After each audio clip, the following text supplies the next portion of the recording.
নেপাল সিরিজের দ্বিতীয় পর্বে আপনাদের দেখাবো নেপালের পর্যটন রাজধানী নামে খ্যাত পোখারা শহর। এই পর্বে আপনাদের দেখাবো সারাংকোটে আমাদের হোটেল ভিউ, রাতের পোখারা সিটি, ফেওয়া লেক, কেবল কারিং, সূর্যোদয় সহ আরও নানা আকর্ষণীয় মুহূর্ত। তো দেরি না করে চলুন শুরু করা যাক। আসসালামু আলাইকুম।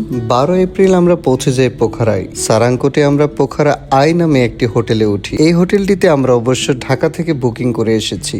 প্রথমে গুগল ম্যাপ থেকে হোটেলের লোকেশন ও রিভিউ দেখলাম, তারপর booking.com থেকে 2 রাতের জন্য বুকিং করে নিয়েছিলাম। খরচ পড়েছিল টোটাল $100। রুমে গিয়ে আমরা সবার আগে ডিনার অর্ডার করে দিই। এত লম্বা জার্নি করে দুজনেই খুব ক্ষুধার্ত ছিলাম। আমাদের হোটেল থেকে পুরো পোখারা সিটির ভিউ দেখা যাচ্ছিল। রাতের শহরটা অনেক বেশি সুন্দর লাগছিল।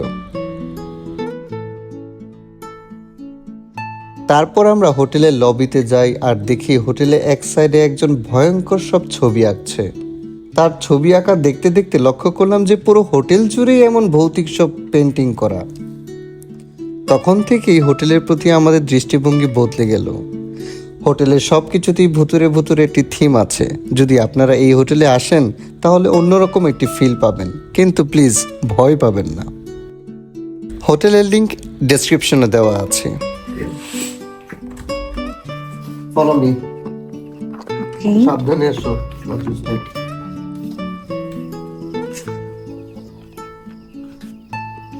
এই যে দেখো চাঁদ, দেখো আকাশে বিশাল চাঁদ।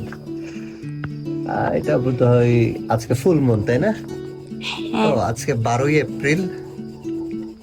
পুরোপুরি একটা পিঙ্ক মুন দেখতে পেয়েছিলাম আমরা সন্ধ্যায়। এখন বাজে রাত 10টা। তুমি পোখারা সিটিটা দেখাতে পারো, ওই পাশ থেকে শুরু করে সম্পূর্ণ পোখারা সিটি। এখানে এয়ারপোর্ট আছে 2টা, ইন্টারন্যাশনাল এয়ারপোর্ট হচ্ছে একটা, আর একটা ডোমেস্টিক এয়ারপোর্ট।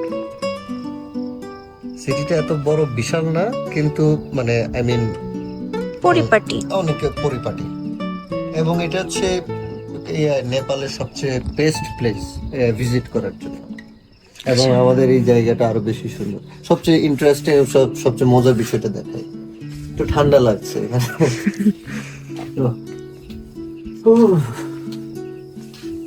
দূরে দেখতে পাচ্ছ? হ্যাঁ এটা কি মেঘ?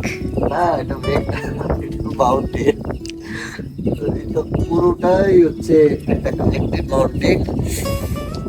ওই সবার বাঁ পাশে যেটা, সেটা হচ্ছে অন্নপূর্ণা 1, এবং ওইটার থেকে রাইট সাইডে হচ্ছে অন্নপূর্ণা 2, এবং দ্য মোস্ট রাইট সাইডে যেটা আছে ওইটার নাম হচ্ছে কৈলাস। এটা খুব সম্ভবত আমরা বই পুস্তকে পড়েছিলাম কৈলাস পর্বত। আমি ঠিক জানি না, if I am not wrong, তাহলে এটাই সেই কৈলাস। ম্যাপে তাই দেখাচ্ছে, গুগল ম্যাপে এটাই কৈলাস। আজকে চাঁদের আলো অনেক বিশাল, তাই এই পর্বতমালাটা দেখা যাচ্ছে। এটা বোধহয় আমাদের কাছ থেকে 50 থেকে 60 কিলোমিটার দূরে আছে। বাট এত সুন্দর ভিউ, এত রাতে, ঠান্ডা অনেক বেশি আজকে। Good morning. চলেন আপনাকে বাইরের সৌন্দর্য দেখাই। তো রাতের সৌন্দর্য দেখেছেন, এখন বাহিরটা দেখেন।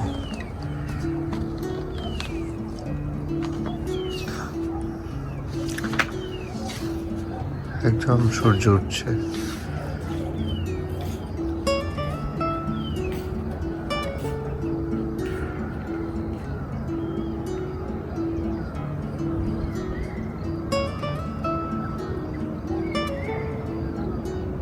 পুরো পোখারা শহরটা এখানে দেখা যাচ্ছে।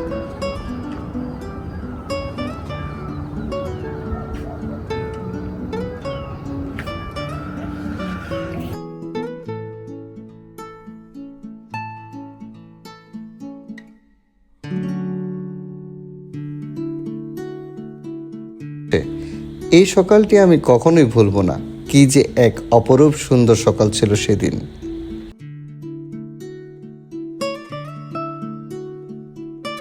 এই হিমালয়গুলি গতকাল রাতে আমরা দেখতে পেয়েছিলাম চাঁদের আলোতে। এখন সূর্যের আলোয় সকাল সকাল আরো বেশি সুন্দর লাগছে বরফে ঢাকা পাহাড়গুলো। আসলে নিজের চোখে না দেখলে বুঝবেন না কতটা সুন্দর লাগছে। হোটেলের গেস্টরা এক একজন এক এক রকমভাবে সকালটি উপভোগ করছে। কেউ এক্সারসাইজ করছে, কেউ বা প্রার্থনা করছে, আর আর আমাদের মতো অনেকেই দু চোখ ভরে সকালের সৌন্দর্য উপভোগ করছে। এরই মাঝে আমাদের ব্রেকফাস্ট দিয়ে যায়। এরকম একটা ভিউ দেখতে দেখতে ব্রেকফাস্ট।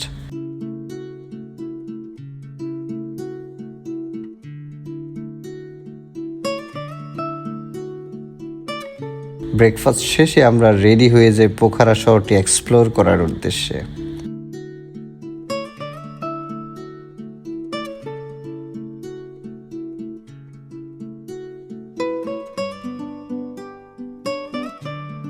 হোটেলের উপরে যে রেস্টুরেন্টটা, সেখানে বসে আমরা প্ল্যানিং করে নিচ্ছি যে পোখারার কোন কোন জায়গায় আজ আমরা যাব। প্রথমে আমরা সিদ্ধান্ত নিই ফেওয়া লেক সাইডে যাব। হোটেল থেকে বের হয়ে আমরা হাঁটা শুরু করি, কারণ আমাদের হোটেলটা একদম আইসোলেটেড একটি জায়গায়, আশেপাশে কোনো গাড়ি বা দোকান কিছু নেই। এত সুন্দর ভিউ, কি বলবো। এটা হচ্ছে, দেখাও লেকটার সামনে দাঁড়াও একদম। এই যে এই লেকটার কাছে আমরা যাব। এই লেকটার নাম হচ্ছে আমাদের হোটেলের নাম হচ্ছে পোখারা। এটা হচ্ছে সারাংকোটে অবস্থিত one of the best hill view, mountain view and city view কম্বিনেশনটা খুবই সুন্দর এই হোটেলের। আমরা এখন হেঁটে হেঁটে যাচ্ছি কেবল কারের দিকে। আমি জানি না কেবল কারটা কোথায়। কেবল কারটা করব, তারপর সেখান থেকে আমরা যাব হচ্ছে ফেওয়া লেকের দিকে, মানি এক্সচেঞ্জ করব, প্লাস নেক্সট আমরা রুম চেঞ্জ করব, মানে হোটেল চেঞ্জ করব, হোটেল নতুন কোন হোটেলে থাকবো।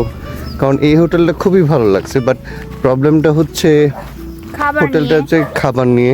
চেষ্টা করছি এগ আর ভেজিটেবল দিয়ে গত দিনটা পার করতে, কিন্তু আমার মনে হচ্ছে এখন কষ্ট হয়ে যাচ্ছে, আর পারছি না। হ্যালো,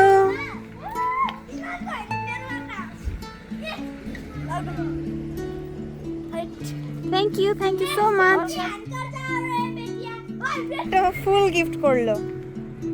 পাহাড়ি পথ ধরে হাঁটতে বেশ ভালোই লাগছিল। একটু হেঁটে ক্লান্ত হয়ে দাঁড়িয়ে ভিউ দেখছি, এরপর আবার হাঁটছি। এভাবে অনেকখানি রাস্তা হাঁটার পর মনে হলো এরপর আর সম্ভব না।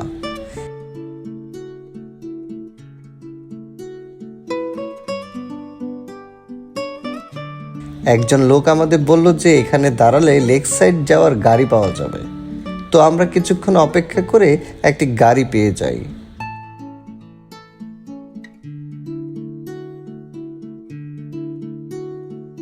লেক সাইডে নেমে আমরা মানি এক্সচেঞ্জ করি, এরপরেই একটি হালাল রেস্টুরেন্ট থেকে লাঞ্চ করে নিই। আমরা নিয়েছিলাম মাটন অ্যান্ড এগ কারি। খাবারটা ভালোই ছিল। ফুলটা আমার সহধর্মিণী টিস্যু বক্সে সাজিয়ে রেখে আসে। এরপর আমরা চলে যাই ফেওয়া লেকের দিকে।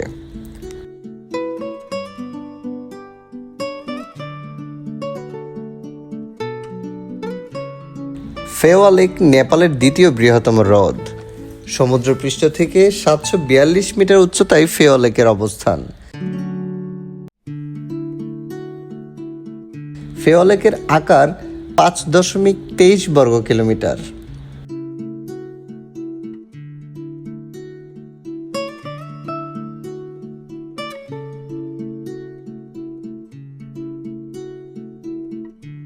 এর গড় গভীরতা 8.6 মিটার এবং সর্বোচ্চ গভীরতা 24 মিটার। তাই আমরা বোটিং করতে ইন্টারেস্ট পাইনি।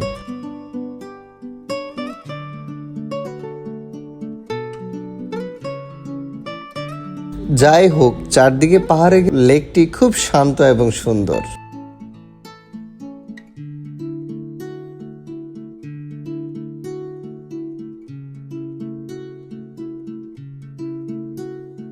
লেকের পাশে একটি সাইনবোর্ড থেকে আমরা কেবল কারিং করার জন্য অন্নপূর্ণা কেবল কারকে কল দেই। ওরা মূলত একটি বাসে করে যারা কেবল কারিং করবে তাদের নিয়ে যায় মেইন স্পটে। এটা একদম ফ্রি। ওদের এই সার্ভিসটি খুব ভালো লেগেছে, কিন্তু নির্দিষ্ট কিছু সময় পর পর ওরা এই সার্ভিস দিয়ে থাকে। যেখানে যেখানে অন্নপূর্ণা কেবল কারের সাইনবোর্ড আছে তারা সেখান থেকেই পিক করে।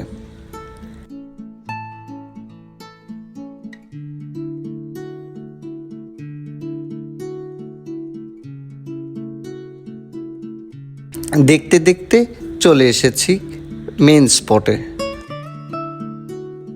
বলে রাখি টিকিট মূল্য 1000, কারণ আমরা সার্কভুক্ত ট্যুরিস্ট।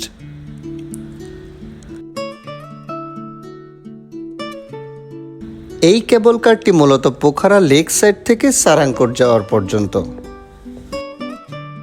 12 মিনিটের একটি রাইড, অর্থাৎ উপরে যেতে 12 মিনিট, আসতে 12 মিনিট। উপরে যতক্ষণ থাকবেন এটা আপনাদের ইচ্ছা।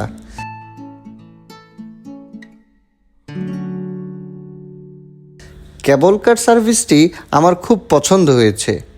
অনেক অর্গানাইজড আর ক্লিন। ওদের ব্যবস্থা থেকে বোঝা যাচ্ছিল ওরা সেফটি ব্যাপারটার সাথে কোনো কম্প্রোমাইজ করেনি।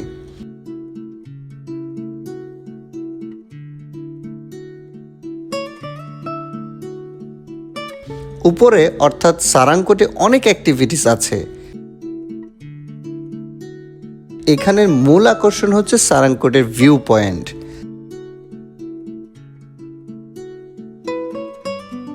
নর্মালি ট্যুরিস্টরা পোখারা এসে লেক সাইডের হোটেলগুলোতে থাকে আর অ্যাক্টিভিটিস এবং ভিউ পয়েন্ট দেখতে সারাংকোটে আসে।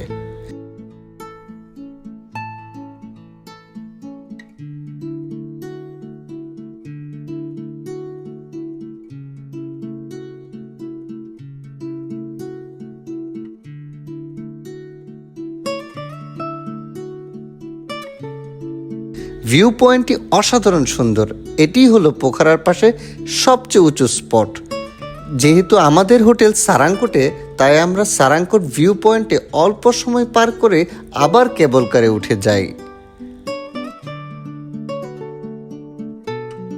তখন আকাশ মেঘ করে বৃষ্টি নামছিল, অনেক জোরে বাতাস হচ্ছিল, কোনো এক মুহূর্তে হালকা ভয় লাগাও শুরু হয়েছিল।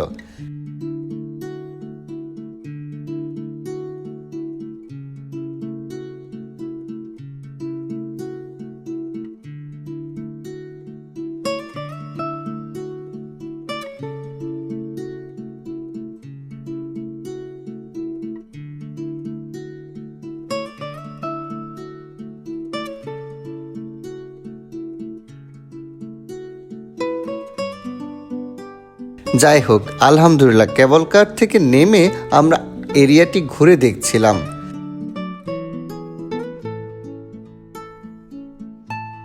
যাওয়ার সময় কেবল কারে আমাদের ছবি তুলেছিল ওরা।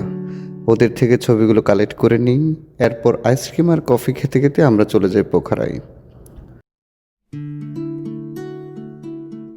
সেখানে কিছু সুভিনিয়র শপে ঘুরলাম। পরদিনই অর্থাৎ 14 এপ্রিল নেপালের নববর্ষ পালিত হয়, তাই রাস্তায় সবাই খুব আনন্দ উল্লাস করছিল। মজার মজার স্ট্রিট ফুড উপভোগ করলাম। তারপর বৃষ্টিতে ঘুরতে ঘুরতে মাথায় আসছিল মুস্তাংয়ের কথা। তারপর কয়েকটি ট্রাভেল এজেন্সির সাথে কথা বলে প্ল্যান করেছি মুস্তাংয়ের, যা আপনারা দেখবেন পরবর্তী ভিডিওতে। শুরু হয় প্রচণ্ড বৃষ্টি, তাই আমরা আর কোথাও ঘুরতে পারিনি, ফিরে যাই আমাদের হোটেলে।